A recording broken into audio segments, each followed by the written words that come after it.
أتذكر يوما كنت تعانق دمعة الفكر تناجي الله في صبر وترجو إن الحمد لله نحمده ونستعينه من يهده الله فلا مضل له ومن يضلل فلا هادي له وأشهد أن لا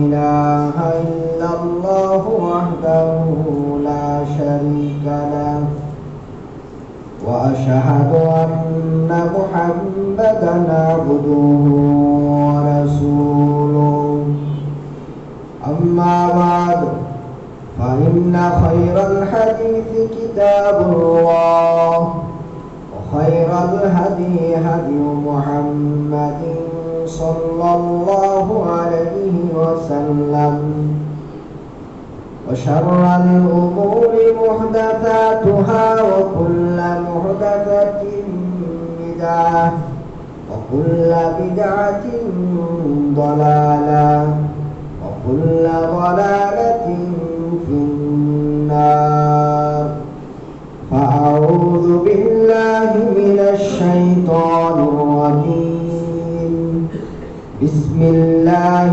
الرحمن الرحيم سبحان الذي أسرى بعبده ليلا من المسجد الحرام إلى المسجد الأقصى الذي باركنا حوله لنريه من آياتنا إنه هو السميع البصير صدق الله تعالى وصدق رسوله النبي الأمي الكريم ونحن على ذلك لمن الشاهدين والشاكرين والحمد لله رب العالمين মুআজ্জাজ ও মুহতারাম সম্মানিত মুসল্লিয়ানে কিরাম দিগার মুরব্বিয়ানে ইজাম বিভিন্ন জায়গা থেকে আগত ইসলাম প্রিয় ভাই ও বন্ধুগণ মা ও বোনগণ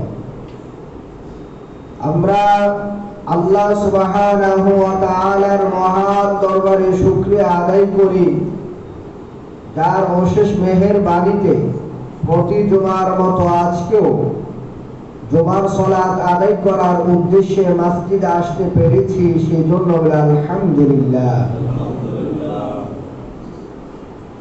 সম্মানিত মুসল্লিয়ান, আজকের খুতবাতুল জুমার আলোচ্য বিষয় হলো ইসরা ও মিরাজের শিক্ষা। বর্তমানে আমরা রজব মাসে অবস্থান করতেছি। কিছুদিন পর রজব মাস বিদায় নিয়ে চলে যাবে, শাবান মাস চলে আসবে। শাবানের পরেই হলো পবিত্র রমজানুল মুবারক। তো আমাদের পূর্বসূরি যারা ছিলেন সলফে সালেহিনরা, পূর্ববর্তী আলেম উলামাগণ রমজানুল মুবারককে সুন্দর করে বরণ করে নেওয়ার উদ্দেশ্যে রমজানুল মুবারকে যাতে করে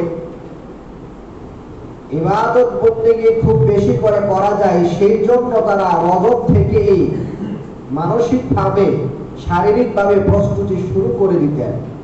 শাবান মাস চলে আসলে তো উঠে পড়ে লেগে যেতেন। তো আমাদেরকে সেই বিষয়গুলো ফলো করতে হবে, খেয়াল করতে হবে।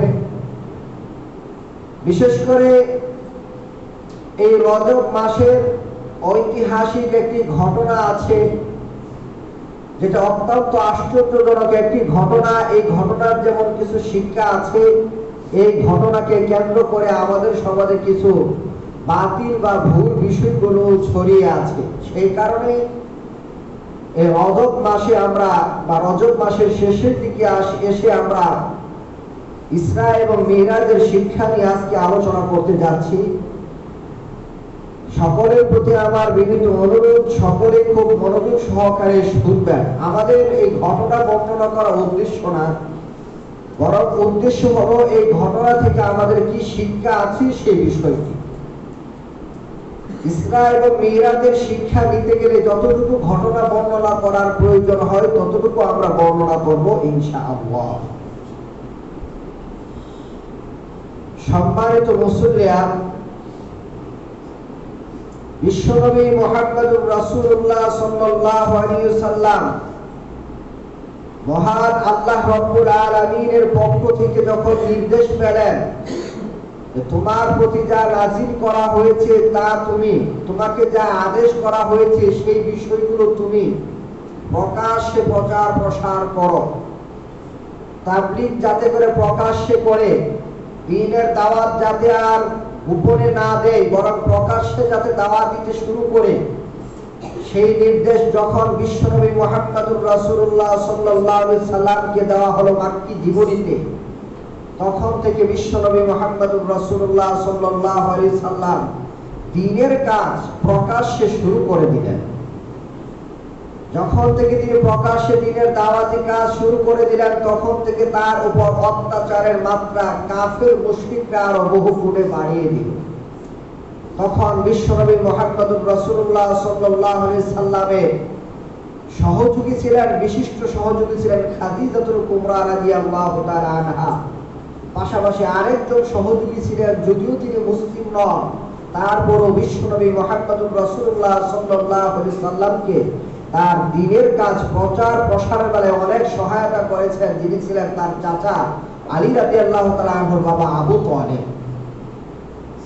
রাসূল সাল্লাল্লাহু আলাইহি সাল্লাম যখন তিনি মর্মাহত হতেন দাওয়াতি কাজ করতে গিয়ে, যখন তিনি মানুষের দ্বারা লাঞ্ছনার শিকার হতেন, অত্যাচারের শিকার হতেন, তখন বিশেষ করে এই দুইজন মানুষের দ্বারা সান্ত্বনা পেতেন, তাদের কাছে গিয়ে একটু কথা বলার সুযোগ ছিল। এইভাবেই চলতেছিল হিজরতের কিছুদিন পূর্বে অথবা নবুয়তের 10ম বছরে হঠাৎ করে আবু তালেব এই পৃথিবী থেকে বিদায় নিয়ে চলে গেল। রাসূল সাল্লাল্লাহু আলাইহি সাল্লামের প্রভাবশালী অভিভাবকদের মধ্য থেকে একজন প্রভাবশালী অভিভাবক ছিলেন আবু তালেব। তিনি পৃথিবী থেকে বিদায় নিয়ে চলে গেলেন। কাফেররা তারা এখন আরো সুযোগ পেয়ে গেল মুহাম্মদ সাল্লাল্লাহু আলাইহি সাল্লামকে লাঞ্ছিত করার জন্য। মুহাম্মদ সাল্লাল্লাহু আলাইহি সাল্লাম কষ্টের ভিতরে তিনি দাওয়াতি কাজ চালিয়ে যাচ্ছেন। আবু তালেব পৃথিবী থেকে বিদায় নিয়ে চলে যাওয়ার 3 দিন পর, মতান্তরে 2 মাস পর, উম্মাহাতুল মুমিনিন খাদিজাতুল কুবরা রাদিয়াল্লাহু তাআলা আনহা তিনিও এই পৃথিবী থেকে বিদায় নিয়ে চলে গেলেন। যেই দুইজন মানুষের কাছে তিনি আশ্রয় পেতেন, যেই দুইজন মানুষ ছিল তার বিশিষ্ট সহযোগী, কঠিন সময়ে যারা তাকে সান্ত্বনা দিতেন, তারা দুজন মানুষ এই পৃথিবী থেকে বিদায় নিয়ে চলে গেলেন। মুহাম্মদ সাল্লাল্লাহু আলাইহি সাল্লামের জন্য তখন মানসিক চাপটা অনেক গুণ বেড়ে গেল, কাফেরদের নির্যাতনও অনেক গুণ বেড়ে গেল। এমন অবস্থাতে তিনি একদিন কাবার হাতিমের মধ্যে শুয়ে আছেন। ওই দিন আশ্চর্যজনক একটা ঘটনা ঘটে গেল, অত্যাশ্চর্যজনক ঘটনা, যেটা আমাদের স্বাভাবিক জ্ঞানে এই ধরনের ঘটনা ঘটাটা আমাদের স্বাভাবিক জ্ঞানে আসলে এটা বোঝাটা খুব কঠিন।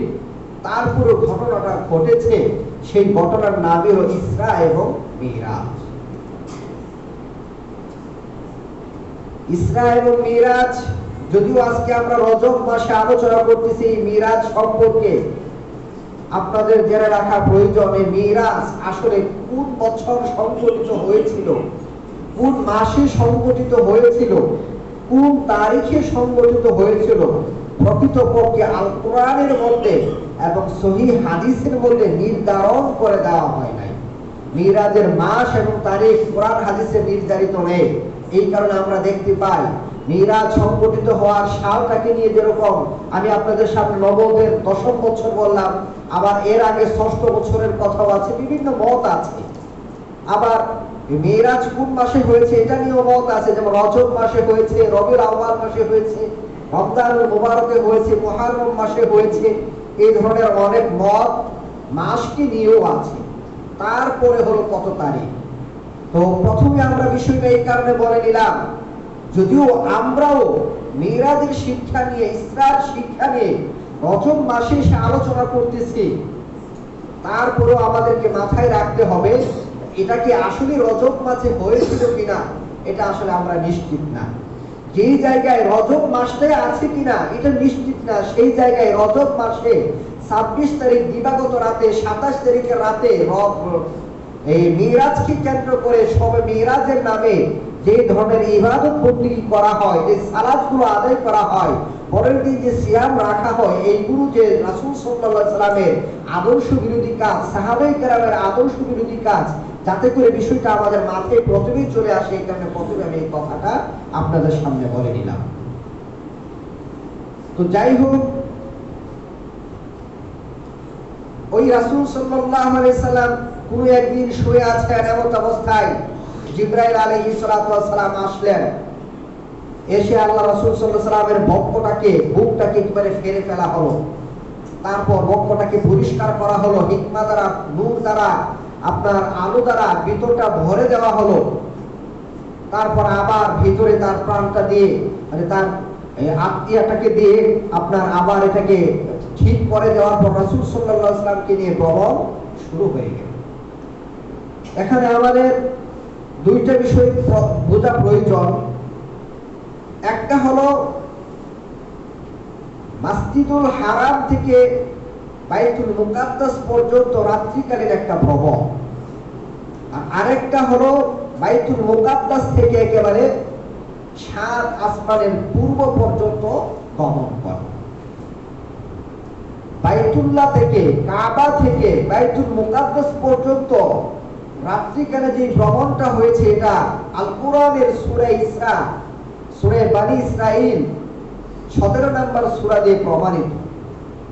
আর বাইতুল মুকাদ্দাস থেকে 7 আসমানের পূর্ব পর্যন্ত, আল্লাহ রাব্বুল আলামিনের সাথে কথা বলা পর্যন্ত, জান্নাত দেখা, জাহান্নাম দেখা পর্যন্ত, বিভিন্ন নিদর্শন দেখা পর্যন্ত, তারপর একেবারে সবকিছু শেষ করে একেবারে আপনার আবার সৌদি আরবের মক্কাতুল মুকাররমায় পৌঁছা পর্যন্ত যে ঘটনাগুলো আছে, সবগুলো অনেক হাদিসের মাধ্যমে প্রমাণিত। একটা হাদিস না, বহু হাদিসের মাধ্যমে প্রমাণিত। তো রাত্রিকালীন যে ভ্রমণটা মসজিদুল হারাম থেকে বাইতুল মুকাদ্দাস পর্যন্ত হয়েছে, এই ভ্রমণটাকে বলা হয় ইসরা। যে কথাটা আল্লাহ রাব্বুল আলামিন সূরা বনী ইসরাইলের 1 নম্বর আয়াতে বলেছেন, সুবহানাল্লাযী আসরা, মানে পবিত্রতা ঘোষণা করছি আমরা, বা মহা পবিত্র সেই সত্তা যিনি আসরা, রাত্রিকালীন ভ্রমণ করিয়েছেন। কাকে? বিআবদিহি, আত্মা এবং দেহ সমষ্টির একটা বান্দা বিশ্বনবী মুহাম্মদুর রাসূলুল্লাহ সাল্লাল্লাহু আলাইহি ওয়াসাল্লাম। আব্দ বলা হয় আপনার যেই দেহের ভিতরে প্রাণ আছে এবং শরীর আছে, মানে সশরীরে, স্বপ্ন যুগে না, বরং জাগ্রত অবস্থায় তিনি তার বান্দাকে রাত্রিকালে ভ্রমণ করিয়েছেন। আসরা বিআবদিহি লাইলা, রাত্রিকালে ভ্রমণ করেছেন মিনাল মাসজিদুল হারাম, মাসজিদুল হারাম থেকে ইলাল মাসজিদুল আকসা, মাসজিদুল আকসা পর্যন্ত। তো এটাকে বলা হয় ইসরা। আর মাসজিদুল আকসা থেকে উপরে আরোহণ করার নাম হলো মিরাজ। মিরাজ শব্দের আরেকটা অর্থ হলো উপরে আরোহণ করার মাধ্যম বা সিঁড়ি। মুহাম্মদ সাল্লাল্লাহু আলাইহি সাল্লাম এক হাদিস অনুযায়ী তিনি সিঁড়ির মাধ্যমে উপরে উঠেছেন, এই কারণে এটাকে মিরাজ বলা হয়। তো মুহাম্মদ সাল্লাল্লাহু আলাইহি সাল্লামকে নিয়ে জিবরাইল আলাইহিস সালাম মক্কাতুল মুকাররমা থেকে, বাইতুল্লাহ থেকে মসজিদুল আকসা পর্যন্ত প্রথমে ভ্রমণ করলেন। মসজিদুল আকসায় গিয়ে সকল নবী রাসূলদের ইমাম হয়ে এখানে তিনি সালাত আদায় করলেন। আরেকটা মত আছে, সকল নবী রাসূলদেরকে নিয়ে ইমামতি করেছেন, মানে সালাত আদায় করেছেন দুনিয়াতে যখন ফেরত এসেছিলেন তখন। সম্মানিত মুসলিয়ান, এখানে আমাদের একটা বিষয় লক্ষণীয়, আল্লাহ রাব্বুল আলামিন এই পৃথিবীতে অনেক নবী রাসূল পাঠিয়েছেন। বিশেষ করে মুসলিম জাতির পিতা ইব্রাহিম আলাইহিস সালাতু ওয়াস সালামের বংশধরের ভিতরেই সকল নবী রাসূলগণ, প্রায় এর পরে ইব্রাহিম আলাইহিস সালামের পরের যে নবী রাসূলগণ বেশিরভাগ প্রায় সকল নবী রাসূলগণই ইব্রাহিম আলাইহিস সালামের বংশধর ছিলেন। ইব্রাহিম আলাইহিস সালাতু ওয়াস সালামের দুইজন সন্তান ছিল, একজনের নাম ছিল ইসমাঈল আর একজনের নাম ছিল ইসহাক। ইসহাক আলাইহিস সালাতু ওয়াস সালামের সন্তানের নাম হলো ইয়াকুব, আর ইয়াকুব আলাইহিস সালাতু ওয়াস সালামের অপর নাম হলো ইসরাঈল। এই কারণে ইয়াকুব আলাইহিস সালাতু ওয়াস সালামের বংশধরের মধ্যে, ইসহাক আলাইহিস সালামের বংশধরের মধ্যে যত নবী রাসূল এসেছে এদেরকে বলা হয় বানু ইসরাঈল বা বানি ইসরাঈল। এই বানি ইসরাঈলের মধ্যে অনেক নবী রাসূল এসেছেন। আল্লাহর নবী ইব্রাহিম আলাইহিস সালাতু ওয়াস সালামের সন্তান ইসমাঈল আলাইহিস সালাম তিনি নবী ছিলেন। ওনার পরে আর কেউ নবী নাই, নবী নাই, নবী নাই, নবী নাই। নবী আছে আসছে শুধু ওই বানি ইসরাঈলের মধ্যে, ইসহাক আলাইহিস সালামের বংশধরের মধ্যে, ইয়াকুব আলাইহিস সালামের বংশধরের মধ্যে নবী আসতেছে, কিন্তু শেষ পর্যন্ত আল্লাহ রাব্বুল আলামিনের ফয়সালা ছিল সর্বশেষ নবী, সর্বশ্রেষ্ঠ নবী, সকল নবীর সর্দার যিনি হবে, ইমাম যিনি হবেন, তিনি আসবেন ইসমাঈল আলাইহিস সালামের বংশধরের মধ্যে।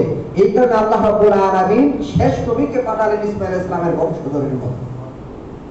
আর ইনি যে সর্বশেষ নবী, ইনি যে সর্বশ্রেষ্ঠ নবী, তিনি যে সকল নবীদের ইমাম, তার প্রমাণ করার জন্য মিরাজের রাতে আল্লাহ রাব্বুল আলামিন মুহাম্মদ সাল্লাল্লাহু আলাইহি সাল্লামের ইমামতিতে মুহাম্মদ সাল্লাল্লাহু আলাইহি সাল্লামকে ইমাম নিযুক্ত করে সকল নবী রাসূল ছিলেন মুক্তাদি, 2 রাকাত সালাত এখানে নবী রাসূলদের মাধ্যমে আদায় করিয়েছেন মুহাম্মদ সাল্লাল্লাহু আলাইহি সাল্লামের শ্রেষ্ঠত্ব প্রমাণিত করার জন্য।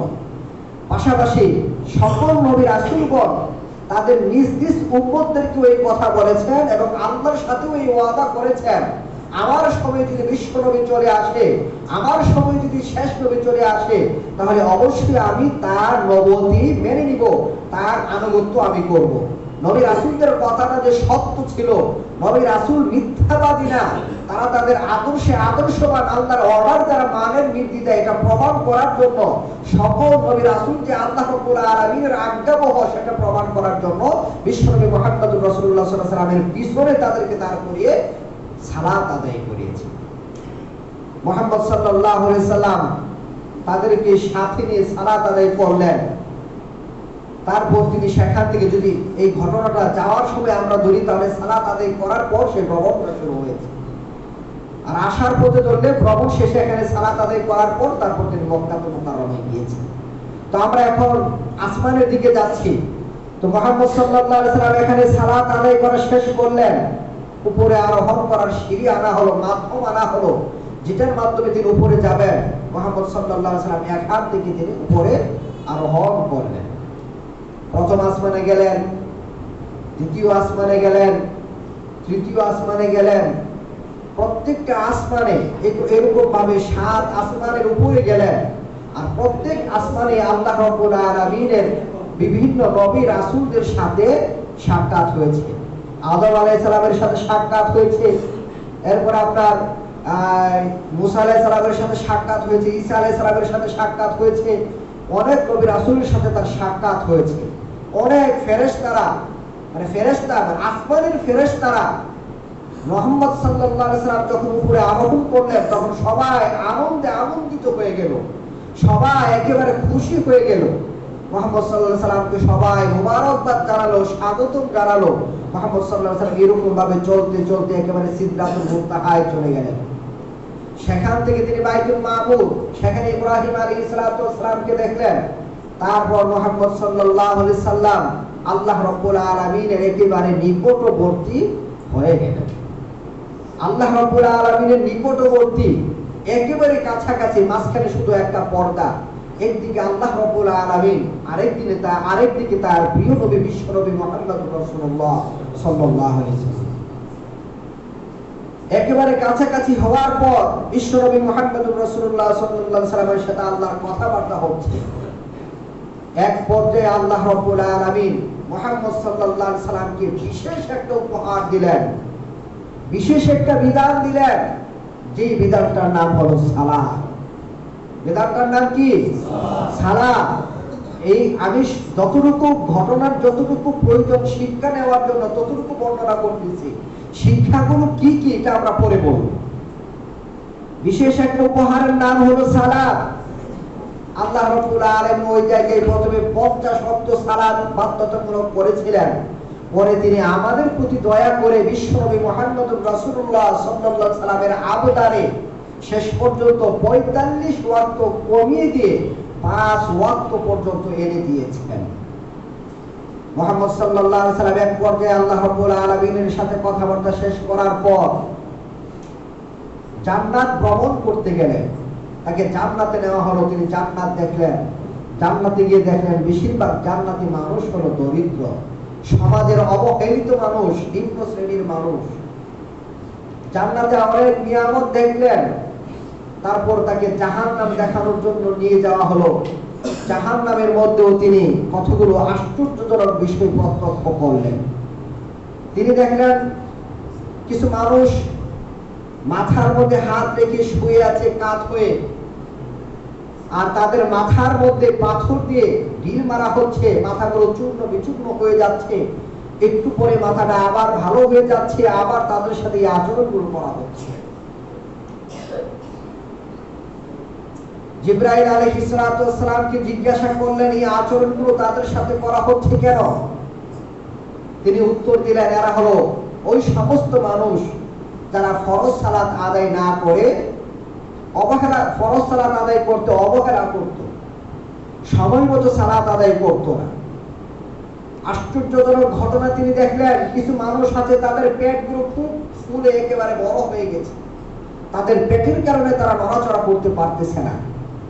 বিশাল পেটের অধিকারী মানুষ মুহাম্মদ সাল্লাল্লাহু আলাইহি সাল্লাম, তিনি তার জীবন দশায় এমন অদ্ভুত মানুষ জীবনে দেখেন নাই।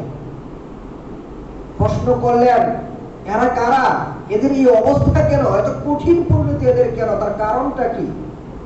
জিবরাইল আলাইহিস সালাতু ওয়াস সালাম মুহাম্মদ সাল্লাল্লাহু আলাইহি সাল্লামকে জানিয়ে দিলেন এরা হলো ওই সমস্ত মানুষ যারা দুনিয়াতে সুদের সাথে জড়িত ছিল। মুহাম্মদ সাল্লাল্লাহু আলাইহি সাল্লাম জাহান্নামের মধ্যে কতগুলো মানুষকে দেখলেন যাদের ঠোঁটগুলো উটের মতো, উটের ঠোঁটের মতো হয়ে গেছে। মানুষের ঠোঁট মনে হচ্ছে না, ঠোঁটগুলো একেবারে ফুলে গেছে, কেমন জানি বিশ্রী হয়ে যাচ্ছে, বিশ্রী হয়ে গেল, দেখতে কেমন জানি বিকট খারাপ দেখা যাচ্ছে, কুৎসিত মনে হচ্ছে। এটা মানুষ মনে হয় না, মানুষের ঠোঁট মনে হয় না, খুব খারাপ একটা আকৃতি। জিজ্ঞাসা করা হলো, জিজ্ঞাসা করলেন ফেরেশতাকে এরা কারা? জিবরাইল আলাইহিস সালাতু ওয়াস সালাম মুহাম্মদ সাল্লাল্লাহু আলাইহি সাল্লামকে জানালেন এরা হলো ওই সমস্ত মানুষ যারা পৃথিবীতে ইয়াতীমের মাল আত্মসাৎ করত, ইয়াতীমের মাল আত্মসাৎ করে খেত। আশ্চর্যজনক ঘটনা তিনি প্রত্যক্ষ করলেন কিছু মানুষ আছে আসমান এবং জমিনের কিছু মহিলা রোগ অবস্থায় তাদের বক্ষ দেশে বর্ষি লাগিয়ে আসমান জমিনের মাঝখানে তাদেরকে ঝুলিয়ে রাখা হয়েছে। বর্ষি চিনেন তো? বর্ষি মাছ যে ধরে বর্ষি, বর্ষিটা কিন্তু ঢাকা থাকে, লাগলে আর সহজে ছুটে না। এরকম ভাবে তাদের বুকের মধ্যে বর্ষি লাগিয়ে আসমান জমিনের মাঝখানে উলঙ্গ অবস্থায় তাদেরকে ঝুলিয়ে রাখা হয়েছে। মুহাম্মদ সাল্লাল্লাহু আলাইহি ওয়াসাল্লাম জিজ্ঞাসা করলেন এরা কারা? তখন বলা হলো এরা হলো ওই সমস্ত নারী যেই সমস্ত নারীরা ব্যভিচারে লিপ্ত ছিল, ব্যভিচারের দ্বারা তাদের পেটে তাদের গর্ভে সন্তান এসেছে, কিন্তু তারা তাদের স্বামীদেরকে বুঝিয়েছে এটা হলো তোমারই সন্তান, মানে অবৈধ সন্তানকে স্বামীর ঐরজাত সন্তান বলে পরিচয় করিয়ে দিয়েছে সমাজের মধ্যে। মুহাম্মদ সাল্লাল্লাহু আলাইহি ওয়াসাল্লাম আশ্চর্যজনক ঘটনা দেখলেন কিছু মানুষ তাদের সামনে আছে টাটকা গোশত, মোটা মোটা সুন্দর গোশত, আবার তাদের সামনে আছে কিছু পচা গোশত। তারা ভালো গোশতগুলো বাদ দিয়ে পচা গোশতগুলো তারা কি করছে? আহার করতেছে, খাচ্ছে। জিজ্ঞাসা করলেন এরা কারা? মুহাম্মদ সাল্লাল্লাহু আলাইহি ওয়াসাল্লামকে জিবরাইল আলাইহিস সালাম জানালেন এরা হলেন ওই সমস্ত মানুষ যারা পৃথিবীতে ব্যভিচারের সাথে জড়িত ছিল। একটা হলো শুধু ব্যভিচারের সাথে জড়িত থাকা, আরেকটা হলো যেই নারী ব্যভিচারের বাচ্চাকে, জারজ সন্তানকে তার স্বামীর সন্তান বলে পরিচয় করিয়ে দেয়, এটা হলো আরেকটা পাপ। দুইটা দুই পাপ। মুহাম্মদ সাল্লাল্লাহু আলাইহি ওয়াসাল্লাম দেখলেন কিছু মানুষ তাদের হাতের মধ্যে খুব ধারালো নখ, তামার নখ, বড় বড় নখ, তারা তাদের গালগুলো ছিঁড়ছে, তাদের বুকগুলো ছিঁড়ে একেবারে ফেলে দিচ্ছে, রক্ত বের হচ্ছে, কেমন জানি একটা আকৃতি, কি কষ্ট তারা করতেছে। জিজ্ঞাসা করলেন এরা কারা? মুহাম্মদ সাল্লাল্লাহু আলাইহি সাল্লাম কি জিবরাইল আলাইহিস সালাম বললেন এরা হলো ওই সমস্ত মানুষ যারা পৃথিবীতে গীবত করত, মানুষের দোষ ত্রুটি অন্যের কাছে বলে বেড়াত। এরকম ভাবে আরো অনেকগুলো ঘটনা তিনি দেখলেন। এই ঘটনাগুলো দেখার পর তিনি তাকে নিয়ে জান্নাত জাহান্নাম দেখা যখন শেষ হলো, আবার তাকে নিয়ে আবার মুহাম্মদ সাল্লাল্লাহু আলাইহি সাল্লাম আরেকটা বিষয় না বললেই নয়, তিনি আরেকটা বিষয় দেখলেন যেটা মুহাম্মদ সাল্লাল্লাহু আলাইহি সাল্লামের কাছে আরো বেশি আশ্চর্য লেগেছে। সেটা হলো তিনি জিবরাইল আলাইহিস সালামকে বললেন, আমি আসমানে আসার পর বা আমি ভ্রমণটা শুরু করার পর যে ফেরেশতার সাথে আমার সাক্ষাৎ হয়েছে, যে নবীর সাথে আমার সাক্ষাৎ হয়েছে, সবাই আমাকে সালাম প্রদান করেছে, আমাকে মারহাবা জানিয়েছে, শুভেচ্ছা জানিয়েছে, আমাকে দেখে সবাই খুশি হয়েছে, এরা হাসি মুখে আমার সাথে কথা বলেছে। এমন একজনকেও পাই নাই যারা আমার সাথে হাসি মুখে কথা বলেনি, আমাকে দেখে আনন্দিত হয় নাই। তবে শুধুমাত্র একজনকে আমি দেখলাম, একটা ফেরেশতাকে আমি দেখলাম। এই ফেরেশতাটা আমাকে দেখে আমাকে সালাম দিয়েছে ঠিক আছে, আমাকে স্বাগত মারহাবা জানিয়েছে ঠিক আছে, কিন্তু তার মুখে তো আমি হাসি দেখতে পেলাম না। সবার মুখে হাসি, সকল ফেরেশতা আনন্দিত, কিন্তু উনি কে? উনি আমাকে দেখেও তিনি আনন্দিত হলেন না। তার কারণটা কি? জিবরাইল আলাইহিস সালাম বললেন, এই যে আপনি যাকে দেখতেছেন তিনি হলেন জাহান্নামের দারোগা। হাদিসের মধ্যে ওনার নাম মালিক বলা হয়েছে। উনি হলেন জাহান্নামের দারোগা। উনি মানে এই পর্যন্ত তাকে যখন সৃষ্টি করা হয়েছে তখন থেকে এই পর্যন্ত কোনোদিন তিনি হাসেন নাই। আজকের পর থেকে আর কোনোদিন তার মুখে হাসি দেখা যাবে না। যদি কোনোদিন তার মুখে হাসি আসতো, কোনোদিন যদি তার মুখে হাসি আসতো, সেটা ছিল আজকের দিন। কারণ আপনি আসার কারণে সবাই আনন্দিত, শুধুমাত্র এই ফেরেশতার মুখ থেকে হাসি আসেনি। যেহেতু আজকে তার মুখ থেকে হাসি আসেনি, অতএব আর কোনোদিন তার মুখ থেকে হাসি আসবে না। তার মানে দেখেন, বিশ্বনবীর আগমনে বিশ্বনবীকে দেখার পরেও যেই ফেরেশতার মুখে হাসি ফুটে না, অথচ সকল সৃষ্টির মুখে হাসি ফুটে, সেই ফেরেশতার নাম হলো মালিক, আর ইনি হলেন জাহান্নামের দারোগা। মনে রাখবেন, উনি কে? জাহান্নামের দারোগা। মুহাম্মদ সাল্লাল্লাহু আলাইহি সাল্লাম ভ্রমণ শেষ করে একটা পর্যায়ে তিনি চলে আসলেন, আবার বাইতুল মুকাদ্দাস আসলেন। বাইতুল মুকাদ্দাস এসে ওই যারা বলতেছেন এটা আসার পথের ঘটনা, সালাতের ঘটনা, ওই জায়গায় তিনি এসে 2 রাকাত সালাত আদায় করলেন। কেউ কেউ বলেছেন সেটা ছিল ফজরের সালাত, কেউ বলেছেন না ফজরের সালাত না, নফল সালাত। তারপর মুহাম্মদ সাল্লাল্লাহু আলাইহি সাল্লাম তিনি আবার মক্কাতুল মুকাররমায় চলে গেলেন। মক্কাতুল মুকাররমায় যাওয়ার পর এখানে আপনার আবু বকর সিদ্দিক রাদিয়াল্লাহু তাআলা আনহুকে যখন এই ঘটনাটা বর্ণনা করলেন আবু বকরের সামনে, আবু বকর রাদিয়াল্লাহু তাআলা আনহু শোনার সঙ্গে সঙ্গে নির্দ্বিধায় মুহাম্মদ সাল্লাল্লাহু আলাইহি সাল্লামের কথা তিনি বিশ্বাস করে নিলেন। তারপর ঘটনা কাফেরদের সাথে যা যা ঘটা আপনারা বহু ঘটনা শুনেছেন। এটা ছিল মিরাজের ঘটনার সারসংক্ষেপ কথা। সম্মানিত মুসল্লিয়া, আমাদের আজকের খুতবাতুল জুমার আলোচনার বিষয়বস্তু হলো ইসরা এবং মিরাজের শিক্ষা। ইসরা এবং মিরাজের শিক্ষাটা আমরা বর্ণনা করার উদ্দেশ্যে যতটুকু ঘটনা বলা প্রয়োজন ততটুকু আপনাদের সামনে তুলে ধরলাম। এখন আসুন, এই যে ঘটনাটা ঘটলো, আশ্চর্যজনক বিষয়টা ঘটলো, আসলে এই যে আল্লাহ রাসূল সাল্লাল্লাহু আলাইহি ওয়াসাল্লামের যে বড় একটা মুজিজা, এই যে একটা মিরাজের ঘটনা এটা ঘটলো, এটার মধ্যে আমাদের জন্য কি কি শিক্ষা আছে, এখান থেকে আমরা কি শিক্ষা নিতে পারি সেগুলো আমরা জানি। প্রথম শিক্ষা হলো, যারাই আল্লাহ রাব্বুল আলামিনের ইবাদতে নিজেকে নিয়োজিত রাখবে, যারাই দাওয়াতি কাজে আল্লাহর দ্বীনের বাণী প্রচার করার কাজে বিপদে হোক ভালো অবস্থাতে হোক সর্বাবস্থায় অটল থাকবে, মহান আল্লাহ রাব্বুল আলামিন তাদের কঠিন মুহূর্তে তাদের সান্ত্বনা পাওয়ার ব্যবস্থা মহান আল্লাহ সুবহানাহু ওয়া তাআলার পক্ষ থেকে করে দেওয়া। 1 নম্বর শিক্ষা, মনোবল ভাঙা যাবে না। কারণ মুহাম্মদ সাল্লাল্লাহু আলাইহি সাল্লাম কি কঠিন একটা সময় পাড়ি দিতেছিলেন। আপনি চিন্তা করেন, বিশ্ব নবী, সর্বশ্রেষ্ঠ নবী, সর্বশ্রেষ্ঠ মহামানব, যার চেয়ে মর্যাদাবান কোনো সৃষ্টি নাই, তার অবস্থা, তার জীবনী যদি আপনি পড়েন তখন যে তিনি কি কষ্টের মুহূর্তে ছিলেন, মানে দিন রাত সমানে তিনি কষ্ট করতেছিলেন। দাওয়াতি কাজ যত দাওয়াতি কাজের যত প্রসার হচ্ছিল, যত ব্যাপক হারে দাওয়াত দিচ্ছিলেন, তত ব্যাপক হারে অত্যাচার তার উপরে চালানো হচ্ছিল, কিন্তু সান্ত্বনা দেওয়ার যে মানুষ যারা ছিলেন তারা তখন নাই। কত কষ্টের সময়টা পার করতেছিলেন, কিন্তু তিনি তার দাওয়াতি কাজ বন্ধ করেন না। দাওয়াতি কাজ বন্ধ না করে তিনি তার দাওয়াত চালিয়ে গিয়েছেন। আল্লাহ রাব্বুল আলামিন মুহাম্মদ সাল্লাল্লাহু আলাইহি সাল্লামকে সান্ত্বনা দেওয়ার জন্য এমন একটা পুরস্কার দিলেন, যে পুরস্কার আর কোন সৃষ্টিকেই দেওয়া হয় না। এটা আমাদেরকে এই কথাটা শিক্ষা দেয় যে আল্লাহর পথে অটল থাকলে, দাওয়াতি কাজে অটল থাকলে যত বিপদে আসুক না কেন, আল্লাহর পক্ষ থেকে সান্ত্বনা পাওয়ার, আল্লাহর পক্ষ থেকে যে সান্ত্বনা পাওয়ার উত্তম মাধ্যম, উত্তম ব্যবস্থা আল্লাহর পক্ষ থেকে করে দেওয়া। এরপরের কথা হলো, আল্লাহ রাব্বুল আলামিন এই ঘটনাটা বর্ণনা করতে গিয়ে প্রথমে যে শব্দটা ব্যবহার করেছেন সেটা হলো সুবহান। তার মানে হলো এই ঘটনাটা হলো একটা আশ্চর্যজনক একটা ঘটনা, স্বাভাবিক একটা ঘটনা না। একজন মানুষ এক রাতে এই পৃথিবী থেকে এত উপরে যাবে, এত কিছু দেখে আসবে, এটা কিন্তু সত্যি আশ্চর্যজনক একটা ঘটনা। আর আশ্চর্যজনক ঘটনাটা বর্ণনা করার আগে আল্লাহ রাব্বুল আলামিন সুবহান শব্দটা ব্যবহার করেছেন। এই কারণে আমরা যখন আশ্চর্যজনক কোনো ঘটনা, মহা কোনো ঘটনা, বিরাট কোনো বিষয়ের সংবাদ আমরা শুনবো, তখন আমাদের দায়িত্ব হলো, আমাদের কর্তব্য হলো তখন সুবহানাল্লাহ পাঠ করা। কি পাঠ করা?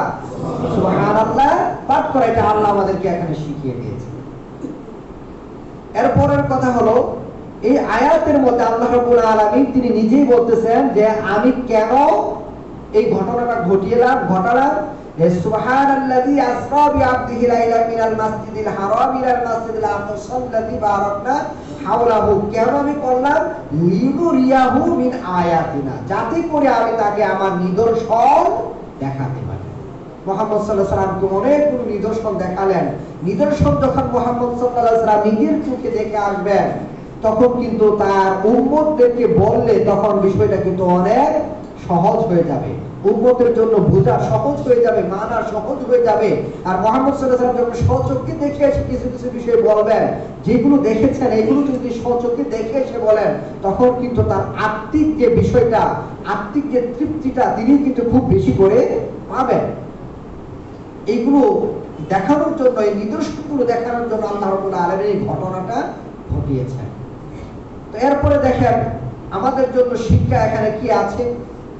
আল্লাহ রাব্বুল আলামিন এই ঘটনাটা ঘটানোর জন্য মুহাম্মদ সাল্লাল্লাহু আলাইহি সাল্লামকে কি করলেন? পৃথিবী থেকে কোথায় নিয়ে গেলেন বলেন তো? 7 আসমানের উপরে। আল্লাহ ওই জায়গায় নেওয়ার পর মুহাম্মদ সাল্লাল্লাহু আলাইহি সাল্লাম যখন একেবারে আল্লাহর কাছাকাছি হলেন, তখন পর্দার আড়াল থেকে আল্লাহ রাব্বুল আলামিন মুহাম্মদ সাল্লাল্লাহু আলাইহি সাল্লামের সাথে কথা বললেন। তো আল্লাহ ইচ্ছে করলে তো মুহাম্মদ সাল্লাল্লাহু আলাইহি সাল্লামের সাথে দুনিয়াতেও কথা বলতে পারতেন, কিন্তু দুনিয়াতে কথা না বলে তিনি কি করলেন? মুহাম্মদ সাল্লাল্লাহু আলাইহি সাল্লামকে উপরে নিয়ে গেলেন। তার মানে কি? মহান আল্লাহ সুবহানাহু ওয়া তাআলা তিনি সর্বত্র অবস্থান করতেছেন। পৃথিবীর বাথরুমেও আছেন, ভালো জায়গাতেও আছেন, নদীতেও আছেন, মানুষের পায়ের নিচেও আছেন, মাথাতেও আছেন, সব জায়গায় আছেন। যেখানে ট্রাকের চাকা যায় সেখানেও আছেন। বিষয়টা এরকম নয়, বরং আল্লাহ রাব্বুল আলামিন জাতিগতভাবে, সত্তাগতভাবে তিনি আরশের উপরে সমুন্নত আছেন। আর তার নিয়ন্ত্রণ, তার ক্ষমতা, তার জ্ঞান পৃথিবীর সব জায়গায়, আসমান জমিনের সব জায়গায় বিস্তৃত আছে। আল্লাহ রাব্বুল আলামিন ওই জায়গায় সমুন্নত আছেন বলেই মিরাজের এই ঘটনাটা মুহাম্মদ সাল্লাল্লাহু আলাইহি সাল্লামকে উপরে নিয়ে ঘটিয়েছে। এটা হলো মিরাজের আরেকটা শিক্ষা। আল্লাহ সর্বত্র বিরাজমান, সব জায়গায় আছেন, এই কথা বলা যাবে না। এটা মুসলমানদের আকীদা না, এটা মুসলিমদের আকীদা না, এটা বিশ্বনবীর আকীদা না, কোরআন হাদিসের আকীদা না। কোরআন হাদিসের আকীদা হলো আল্লাহ উপরে আছেন। আল কোরআনের 7টা আয়াতে আল্লাহ এই কথা বলেছেন। এরপরে মিরাজের শিক্ষা কি? মিরাজের শিক্ষা হলো মিরাজের অন্যতম উপহার দৈনিক 5 ওয়াক্ত ফরজ সালাত সময় মতো আদায়। এটা হলো মিরাজের অন্যতম শিক্ষা। আপনি যদি মনে করেন সবে মিরাজের নামাজ আছে, সেটা হলো এই সবে মেরাজে, এই মেরাজের রজনীতে দৈনিক যে 5 ওয়াক্ত সালাত দেওয়া হয়েছে, এই 5 ওয়াক্ত সালাত। এছাড়া সবে মেরাজের নামে আপনি আলাদা নফল নামাজ পড়বেন, ওইটা সবে মেরাজের নামাজ না। মিরাজের নামে আপনি সিয়াম রাখবেন, রোজা রাখবেন, সেটা মিরাজের ইবাদত না। মিরাজের ইবাদত হলো, মিরাজের যে শিক্ষাগুলো আছে সেগুলো। মিরাজের ইবাদত হলো আপনি আল্লাহর ব্যাপারে আপনার আকীদাটা ক্লিয়ার করবেন, স্পষ্ট করবেন। মিরাজের নামাজ হলো দৈনিক 5 ওয়াক্ত ফরজ সালাত আপনি রেগুলার আদায় করবেন। আপনার রব, আপনার আমার রব ইসলামের বিধিবিধানগুলো আসমান থেকে নাযিল করেছেন এই পৃথিবীতে, কিন্তু ব্যতিক্রমী একটা ইবাদত দৈনিক 5 ওয়াক্ত ফরজ সালাত ইবাদত, এটাকে আল্লাহ রাব্বুল আলামিন তার রাসূলকে উপরে নিয়ে তারপর ফরজ করেছে। কেন? সালাতের গুরুত্বটা যাতে করে পৃথিবীর মানুষ বুঝতে পারে সেই কারণে। সালাত এমন একটা ইবাদত, যেই মানুষ সালাত আদায় করে না সে ইসলামের মধ্যেই থাকতে পারে না। সালেহ আল হুসাইনি রাহিমাহুল্লাহ তাআলা তো এই কথা পর্যন্ত বলেছেন, যেই মানুষ সালাত আদায় করে না, 5 ওয়াক্ত সালাতের ধার ধারে না, যেই মানুষ ফরজ সালাত বর্জন করে, এই মানুষটার বিবাহিত স্ত্রী তার আর স্ত্রী থাকে না, এই মানুষটা কোনো মুমিনের সম্পত্তিতে ওয়ারিশ হয় না, তার সম্পত্তিতে কোনো মুমিন ওয়ারিশ হতে পারে না। এই মানুষটা তো একেবারে ইসলাম থেকে বের হয়ে গেল, সে কাফের, তার জানাজায় কোনো মুসলমান অংশগ্রহণ করতে পারবে না। এমনকি কোনো মুসলমানদের কবরে এই মানুষটাকে দাফন করা যাবে না। এমনিতেই মানুষ হিসেবে যেহেতু সে সম্মানিত মানুষ, মানে মানুষকে আল্লাহ তাআলা যেহেতু সম্মান দিয়েছেন, সেই কারণে মানুষের যাতে সৃষ্টিগতভাবে মানুষ সম্মানিত, এই সম্মানের যাতে আপনার অবমর্যাদা না হয়, সেই কারণে তাকে গর্ত করে মাটির নিচে পুঁতে রাখে। এমন কথা পর্যন্ত এসেছে। সাহাবায়ে কেরাম কি করতেন? তারা বলতেন আমরা একজন মুসলমান আর কাফেরের মাঝখানে পার্থক্য করতাম কিভাবে? যেই মানুষটা নামাজ পড়ে তাকে মনে করতাম আমরা মুসলমান, আর যেই মানুষটা নামাজ পড়ে না তাকে আমরা মুশরিক কাফের আমরা মনে করতাম। এমন গুরুত্বপূর্ণ ইবাদত নামাজ, এমন একটা ইবাদত যে ইবাদতের মাধ্যমে আপনি পৃথিবীর সকল সমস্যার সমাধান আপনি করতে পারবেন। নামাজ এমন একটা ইবাদত, এটার মাধ্যমে আল্লাহর রাগকে আপনি ঠান্ডা করে দিতে পারবেন। আল্লাহু আকবার। খুব গুরুত্বপূর্ণ একটা ইবাদত নামাজ। এই নামাজের তো গুরুত্ব বোঝানোর জন্যই আল্লাহ রাব্বুল আলামিন ওই 7 আসমানের উপরে তার নবীকে নিয়ে ওই জায়গায় নামাজের বিধানটা জারি করেছেন। এরপরও দেখেন, 5 ওয়াক্ত নামাজ পড়বেন কিন্তু সওয়াব হবে 50 ওয়াক্ত। একজন মানুষ দৈনিক 5 ওয়াক্ত নামাজ পড়বে কিন্তু সে সওয়াব পাবে কত ওয়াক্তে? 50 ওয়াক্তের সওয়াব পাবে। এটা হলো মিরাজের আরেকটা শিক্ষা, যে আমাদেরকে অবশ্যই অবশ্যই দৈনিক 5 ওয়াক্ত সালাত সময় মতো আদায় করতে হবে। মিরাজ থেকে আমরা কি শিক্ষা পাই? মিরাজ থেকে আমরা শিক্ষা পাই বিশ্বনবী মুহাম্মদুর রাসূলুল্লাহ সাল্লাল্লাহু আলাইহি সাল্লাম ওই জান্নাত দেখাকালীন অবস্থাতে যে তিনি দেখেছিলেন জান্নাতের মধ্যে বেশিরভাগ মানুষ হলো যে দুর্বল শ্রেণীর মানুষ, দরিদ্র মানুষ, সমাজের নিম্ন শ্রেণীর মানুষ। এখান থেকে আমরা একটা শিক্ষা নিতে পারি। সেই শিক্ষাটা হলো, কারো যদি অর্থ সম্পদ কম থাকে, কেউ যদি সমাজে প্রভাব প্রতিপত্তির ক্ষেত্রে একটু দুর্বল থাকে, সে ইচ্ছা করলে ইসলামটাকে সহজে মেনে নিতে পারবে যদি তার ধৈর্যটা থাকে। একজন গরিব মানুষ সে যদি ধৈর্য সহকারে ইসলামটাকে মানে, তাহলে তার কিন্তু যেহেতু অর্থ সম্পদ তার কম, অতএব তার অর্থের হিসাবটা কিন্তু এই জায়গায় তার দেওয়া লাগতেছে না। যে মানুষটা সমাজের নিম্ন শ্রেণীর, তার প্রভাব প্রতিপত্তি কম, তো প্রভাব প্রতিপত্তি থাকলে মানুষ কি করে? অন্যের সম্পদ আত্মসাৎ করে, অন্যের প্রতি জুলুম করে, অযথাই মানুষের উপরে নির্যাতন করে, এই কাজগুলো কিন্তু করে। তো যেহেতু একজন নিম্ন শ্রেণীর মানুষ, দুর্বল শ্রেণীর মানুষ, তার প্রভাব নাই, এই কারণে তার অন্যের প্রতি যে এই জুলুম অত্যাচারগুলো, এইগুলোর পরিমাণটা কিন্তু তুলনামূলকভাবে একটু কম। তো এই দুইটা সাইড বা এই জাতীয় আরো কয়েকটা সাইড তার ক্ষেত্রে নাই। তো একজন দরিদ্র মানুষ যদি সে চেষ্টা করে যে আমি আল্লাহ রাসূল সাল্লাল্লাহু আলাইহি ওয়াসাল্লাম জান্নাতে গরিবদেরকে দেখেছেন, দরিদ্রদেরকে দেখেছেন, দুর্বলদেরকে দেখেছেন, আর আমি হলাম দুর্বল শ্রেণীর মানুষ, তাহলে আমি ইনশাআল্লাহ আলহামদুলিল্লাহ আমি আল্লাহর শুকরিয়া আদায় করব। আমি দুর্বল অবস্থাতে, আমি গরিব অবস্থাতে আমি কি করব? আল্লাহর প্রতি সন্তুষ্ট থাকব। আমি অর্থ সম্পদ উপার্জন করতে গিয়ে, আমার দরিদ্রতা দূর করতে গিয়ে আমি অবৈধ পথে পা বাড়াবো না। আমি দুর্বল শ্রেণীর মানুষ, আমি মানুষের উপর কোনোভাবে আমার কথা দিয়েও যাতে জুলুম না হয়। মানুষ কিন্তু দুর্বল হলেও জুলুম করতে পারে। রিক্সাওয়ালা দুর্বল মানুষ, এক রিক্সাওয়ালার উপর আরেক রিক্সাওয়ালা জুলুম করতে পারে, অযথায় দোষ হলো তার, দোষ দিয়ে দেবে একে। দেখবেন একটা গালিগালাজ করে দিচ্ছে, তার উপর জুলুম করা হচ্ছে, ব্যবহারের মাধ্যমে জুলুম। তো একজন দরিদ্র মানুষ, একজন দুর্বল শ্রেণীর মানুষ ইচ্ছা করলে সে কিন্তু এটা থেকে বাঁচতে পারে। তো এখান থেকে আমরা এই শিক্ষাটা দিতে পারি যে দরিদ্র যারা আছি বা যারা প্রভাবশালীর ক্ষেত্রে একটু দুর্বল শ্রেণীর, আপনারা বা এই শ্রেণীর যারা আছে, এরা ইচ্ছা করলে তারা যদি ধৈর্য ধারণ করে তাদের সীমাটা অতিক্রম না করে, তাহলে ইনশাআল্লাহ সহজে তারা জান্নাতে চলে যেতে পারবে। যেহেতু হিসাবটা যদি দিনের উপর টিকে থাকতে পারে, অতিরিক্ত হিসাবটা তাদের, অতিরিক্ত সম্পদের বা অতিরিক্ত প্রভাব প্রতিপত্তির হিসাবটা এখানে তাদের নাই, সেই কারণে সহজে জান্নাতে চলে যেতে পারবে ইনশাআল্লাহ। এরপরে আমরা মিরাজের এই ঘটনা থেকে আমরা শিক্ষা নিতে পারি যে জাহান্নামের মধ্যে বিশ্বনবী মুহাম্মদ রাসূলুল্লাহ সাল্লাল্লাহু আলাইহি সাল্লাম যেই সমস্ত পাপীদেরকে, যেই সমস্ত পাপের কারণে যেই সমস্ত শাস্তি পেয়েছে দেখেছেন, আমরা এই সমস্ত পাপ থেকে নিজেদেরকে বাঁচিয়ে চলতে পারি বা বাঁচিয়ে রাখতে হবে। প্রথমে দেখেছেন বেনামাজির শাস্তি, মাথা পাথর দিয়ে ঢিল মেরে চুরে একেবারে চূর্ণ বিচূর্ণ করে দেওয়া হচ্ছে, অতএব আমি নামাজ বর্জন করবো না, কেউ নামাজ ছাড়বেন না, সবাই দৈনিক 5 ওয়াক্ত সালাত আদায় করবেন, এটা হলো একটা শিক্ষা।